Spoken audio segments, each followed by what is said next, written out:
جب بندے سے گناہ سرزد ہو جاتا ہے اور وہ معافی مانگ لیتا ہے تو اللہ کو وہ بندہ بڑا ہی اچھا لگتا ہے۔ انسان کے اندر چونکہ یہ دونوں چیزیں رکھی گئی ہیں تو کبھی کبھی اس سے گناہ بھی سرزد ہو جائے گا۔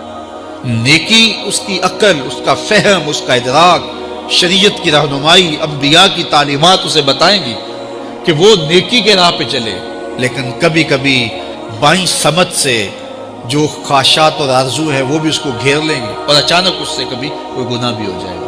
اور اگر اچانک اس سے کبھی گناہ ہو گیا، کبھی آنکھ بھٹک گئی، کبھی خیال بہک گئے، کبھی سوچ میں آوارگی آ گئی، کبھی زبان نے میلا لفظ بول دیا، تو پھر کیا ہے؟ پھر فوری معافی مانگ لے۔ مومن جب گناہ کرتا ہے تو ایسی کیفیت ہوتی ہے جیسے ابھی احد پہاڑ تلے آ گیا ہے، اگر اس نے توبہ نہ کی تو کچل دیا جائے گا۔ اللہ اکبر! تو پھر فوری معافی مانگتا ہے تو یہ اللہ کو بڑا ہی اچھا لگتا ہے۔ اللہ کہتا ہے فرشتوں سے کہ دیکھو میرا بندہ آخر میری دہلیز پہ آیا ہے، تم گواہ ہو جو میں نے اس کے سارے گناہ معاف کر دیے۔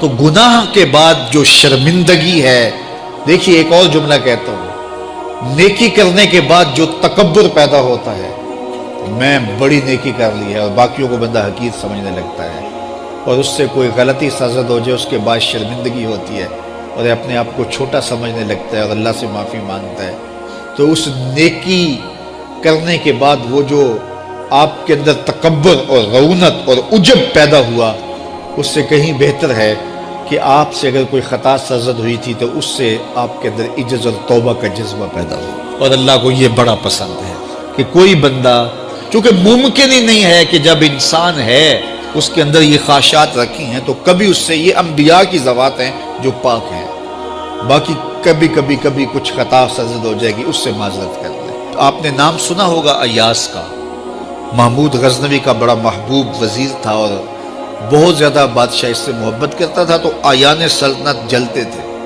تو بادشاہ گاہے گاہے کوئی ایسا منظر ان کو دکھلاتا کہ اس سے میں خاص پیار کیوں کرتا ہوں۔ ایک دن بادشاہ کے ہاتھ میں موتیوں کی بھری ڈبیا تھی اور محل کے اندر یہ ایک حوض تھا، تالاب تھا، تو اس کے اندر اس نے وہ سارے موتی پھینک دیے۔ شفاف پانی اور نیچے فرش پہ پڑے ہوئے موتی نظر آ رہے ہیں، تو اس نے ایک وزیر کو کہا کہ یہ موتی نکال کے لاؤ، اور سنو اپنا لباس اور اپنا بدن نہیں بھیگنے دینا۔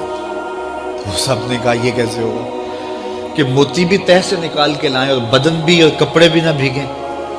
تو دوسرے کو کہا، اس نے کہا حضرت یہ کیسے ہوگا، یہ شرط ہٹائیں تو پھر میں نکال کے لاؤں۔ جب بات آئی ایاز کی تو ایاز نے فوراً چھلانگ لگا دی، موتی پکڑے، ڈھونڈے، ہتھیلی میں لیے اور کانپتے ہوئے بدن کے ساتھ بادشاہ کے سامنے پیش ہوا۔ حضور یہ لے لیجئے۔ بادشاہ غصے میں تھا کہ میں نے کہا تھا لباس اور کپڑے بھیگنے نہیں چاہیے، تیرے بدن سے پانی نچڑ رہا ہے، تیرے لباس سے پانی نچڑ رہا ہے، یہ کیا؟ تو ایاز نے ہاتھ باندھ کے کہا، بادشاہ سلامت، آپ کے دو حکم تھے، ایک حکم یہ تھا کہ موتی نکال کے لانے، دوسرا حکم یہ تھا کہ کپڑے اور بدن بھیگنا نہیں چاہیے۔ ایک کام میں نے کر دیا ہے، دوسری غلطی ہو گئی ہے، معافی چاہتا ہوں۔ تو کہا وزیرو یہ ہے خوبی اس کی، تم نے کہا ہم کیسے نکال کے لائیں، اس تالاب میں اتریں گے تو بدن تو بھیگے گا ہی بھیگے گا۔ تو کہا جب شہوات دی گئی ہیں، خواہشات رکھی گئی ہیں، آرزویں دیوانی ہیں، اور پھر اس کائنات کے اندر رہ کر کے حضرت انسان کبھی تو اس تالاب کی غلاظت سے اپنے آپ کو بھر ہی دے گا، تو پھر کمال کیا ہے کہ نیکی کے پھول پیش کر دے، سجدے کے موتی پیش کر دے، رکوع اور قیام کے موتی پیش کر دے، ہمدردی انسانیت کے ساتھ پیار کے موتی پیش کر دے، سارے موتی پیش کرے، پھر مالک کا جلال کہ تیرے کپڑے کیوں بھیگے، یہ گناہ کیوں کیا، یہ گناہ کیوں کیا، ہاتھ جوڑ کے کہے مالک اس کی معافی مانگ، تو اللہ تعالیٰ پچھلے گناہ نہ صرف معاف کرتا ہے بلکہ ان گناہوں کو نیکیوں میں تبدیل کر دے۔ وہ ایک فقیر بادشاہ کے دربار میں جا نکلا نا، تو کہا کہ بادشاہ یہ تخت و تاج کیا ہوتے ہیں، اس کی کوئی قیمت نہیں ہے۔ تو بادشاہ ہنس کے کہنے لگا اس فقیر کو باہر نکالو، اسے کیا پتا ہے کہ تخت و تاج کیا ہوتے ہیں، اس کی لذت کیا ہوتی ہے۔ جب خدام کھڑے ہوتے ہیں، استقبال کر رہے ہوتے ہیں، جب تخت پہ بیٹھے اور ساری رعایا نیچے بیٹھی ہوتی ہے، اس نے کہا نکالو فقیر کو، اس کو کیا پتا۔ بادشاہ ایک دن شکار کرنے گیا تو وہاں اس کا گھوڑا جو ہے وہ سرکش ہو گیا اور ایسی جگہ پہ لے گیا کہ جہاں نہ پانی تھا اور نہ کوئی اور چیز. بادشاہ وہاں ہانپ رہا ہے کہ وہی فقیر مشکیزہ ڈالے ہوئے گزرا اور آواز دے رہا ہے پانی لے لو پانی لے لو. بادشاہ کی تو موت واقع ہونے والی تھی, آخری ہچکیاں تھی, تو اس نے آواز دی پانی. تو اس فقیر نے کہا کہ ہاں تمہارے پاس ہے کوئی قیمت پانی دینے کی؟ اس نے کہا میں بادشاہ ہوں اس ملک کا. اس نے کہا ہوتے ہوگے, مجھے غرض نہیں ہے, میں تو بیچتا ہوں پانی. اس نے کہا بابا میں بادشاہ ہوں, جو مانگو گے میں دوں گا, مجھے پانی دو, میں مر رہا ہوں. اس فقیر نے کہا آدھی حکومت لگے گی. اس نے کہا آدھی لے لینا, مجھے پانی تو دو, کیونکہ مر گیا تو ساری جائے گی. اس نے پانی کا گھونٹ دیا, پیاس کی شدت تھی, جب پانی کا کٹورا اس نے منہ سے لگایا تو پانی حلق میں اٹک گیا. اب پھر دوبارہ مصیبت بن گئی. تو اس فقیر نے کہا کہ میں حکیم بھی ہوں, اگر کہو تو تمہارا علاج کر دوں. اس نے کہا ضرور کرو, لیکن اس نے کہا میں یوں ہی نہیں کروں گا, آدھی باقی حکومت بھی لگے گی, وہ بھی لکھ دو. اس نے چمڑے کے اوپر لکھوا لیا, ساری حکومت لکھوا لی, اور اس نے اس کا علاج کیا فوری. جو اس کے پاس ٹوٹکا ٹونا تھا تو اس کا پانی حلق سے نیچے اتر گیا. بادشاہ گھوڑے پہ بیٹھا واپس آیا, وقت گزر گیا, عرصہ بیت گیا. بادشاہ پھر تخت پہ بیٹھا تھا, وہی فقیر بھیس بدل کے دوبارہ آ گیا. پھر اس نے نصیحت کی کہ آخرت کو یاد کرو, یہ دنیا کچھ نہیں ہے, 4 دن کی کہانی ہے. بادشاہ نے کہا تو میرا خیال ہے پہلے بھی کبھی آیا تھا, تو نہیں سمجھتا تخت و تاج کی لذت کیا ہے.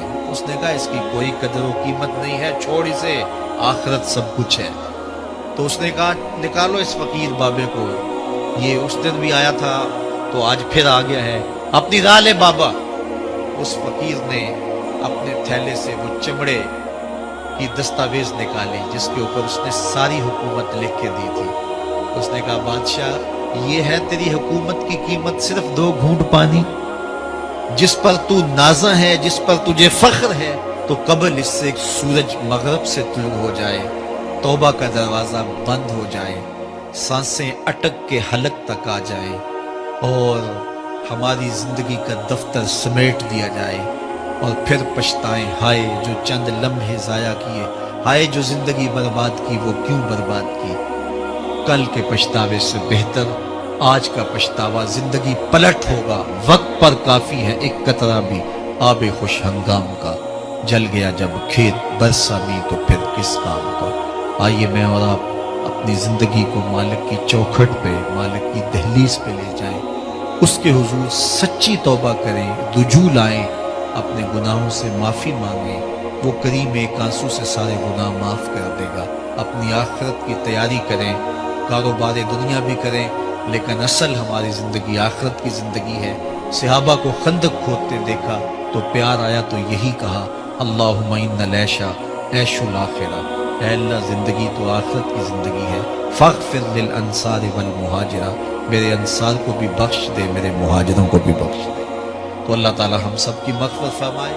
زکوٰۃ کا نصاب کیا ہے؟ 7.5 تولے سونا یا 52.5 تولے چاندی, یا ان میں سے جس کی قیمت کم ہو اس مقدار کی رقم, اس پہ 1 سال گزر جائے تو زکوٰۃ واجب ہو جائے گی. اور اگر کوئی تاخیر کرتا ہے تو گناہ گار ہوگا, لیکن اگر کوئی ایڈوانس بھی دے دیتا ہے تو زکوٰۃ اس کی بھی ہو جائے گی, کہ 2 سالوں کی اکٹھی زکوٰۃ دے دیتا ہے تو یہ بھی جائز ہوگی کہ اس نے ایڈوانس زکوٰۃ دے دی. اب زکوٰۃ کے مصارف کیا ہیں؟ زکوٰۃ کے مصارف جو ہیں وہ 8 ہیں. فقیر کو زکوٰۃ دی جائے گی. فقیر وہ ہوتا ہے جس کے پاس کچھ بھی نہ ہو, نہ گھر ہو, نہ مکان ہو, نہ اس کے پاس کوئی زر ہو, بس بالکل خالی مخالی, ایسا شخص فقیر کہلاتا ہے. تو اس کو زکوٰۃ دی جائے. دوسرا مصرف مسکین ہے.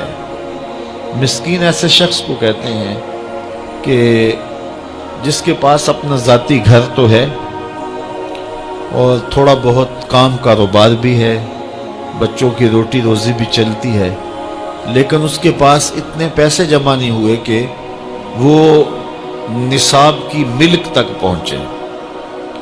یعنی 7.5 تولے سونا یا 52.5 تولے چاندی یا ان دونوں میں سے کسی ایک کی قیمت اس کے پاس نہیں ہے تو وہ مسکین کہلائے گا، تو وہ بھی زکوٰۃ کا مستحق ہے۔ تیسرا رقاب، یعنی غلام کو آزاد کرنے کے لیے اس کو زکوٰۃ دی جا سکتی ہے تاکہ وہ اپنی قیمت دے کر کے اپنے آقا سے اپنی جان چھڑا لے۔ اور چوتھا غارم، غارم وہ ہے جو قرضے تلے دب گیا ہے اور اس کے پاس قرضہ اتارنے کے لیے کچھ نہیں ہے، تو اس مقروض کا قرض اتارنے کے لیے اس کو زکوٰۃ دی جا سکتی ہے۔ پانچواں شخص فی سبیل اللہ، فی سبیل اللہ وہ شخص ہے کہ جو اللہ کی راہ میں نکلا ہوا ہے، جو مدارس دینیہ کے طلبہ ہیں وہ بھی اس زمرے میں آتے ہیں، ان کو زکوٰۃ دی جا سکتی ہے۔